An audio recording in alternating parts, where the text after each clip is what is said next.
আদিব ভাই, এই মাঠে তো প্রথমবার এলেন। সচিনের বিখ্যাত 200 রানের ইনিংস এই মাঠে, তো মাঠটা কেমন দেখলেন? রাউন্ডে মাঠটা দেখলাম, এই যে শুক্লা সাহেব যিনি মানে এখানকার স্কোয়াড, তার সাথে অনেক কথা বললাম। আমার সচিনের 200-এর পথে এই মাঠের কোনোদিন কোনো খেলা হয় নাই। তা মাঠের অবস্থা খুবই শীর্ণ বলা যায়, যেভাবে দেখলাম মাঠটাকে। এবং এখানে গোয়ালিয়র থেকে আসলে মানে গোয়ালিয়রের ক্রিকেটটা আসলে এই মাঠটা কিন্তু গোয়ালিয়রের ক্রিকেটের একটা প্রতীকী ধরা যেতে পারে। গোয়ালিয়রে কিন্তু খেলা হয় না, বিকজ খেলা হয় না ইন দ্য সেন্স এখানে কিন্তু হোটেল অ্যাকোমোডেশন এইসব জিনিসে অনেক প্রতিকূলতা আছে, যা বুঝলাম আর কি এখানে বসে। এবং তার সাথে বড় কথা হলো, এখানে যে মাধবদাস সিন্ধিয়া ছিলেন, উনার সময় বা এখানে অনেক ক্রিকেট হয়েছে, এখানে কিন্তু ওয়ার্ল্ড কাপ ম্যাচ হয়েছে এই মাঠে।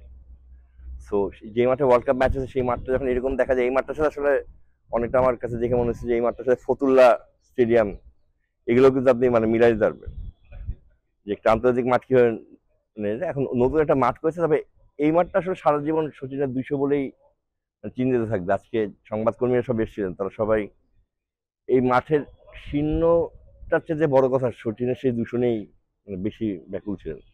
তবে মানে এখানে আর কখনো খেলা হবে বলে আমার মনে হয় না, এই মাঠে আর কখনো খেলার জন্য তারা এই মাঠটা রাখে না। এটাকে আসলে স্মৃতি জাদুঘর হিসেবে আমার মনে হয় এটাকে তারা রেখে দিয়ে যাচ্ছে।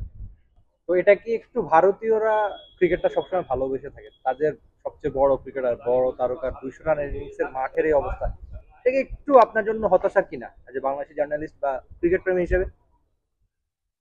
না, হতাশা তো অবশ্যই, যে আমাদের ধরেন আমাদেরকে এরকম করলে হয়তো আমরা আরো অনেক সুন্দর করে রাখার চেষ্টা করতাম। তাদের এখানে তাদের যে মানে অবস্থান, যা মানে যা বুঝলাম আর কি, তারা এই মাঠটাকে নিয়ে খুব বেশি ইয়ে না, কারণ এখানে তারা খেলার ব্যাপারে খুব বেশি আগ্রহী না।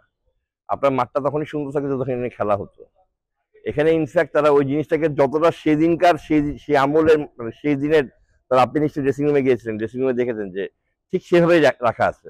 মানে it's more like a museum than anything else. না, এটাকে মানে আরপি সিং মাঠ না বললে সচিন মিউজিয়াম বললেও খারাপ হবে, 200 মিউজিয়াম বললেও খারাপ হবে না।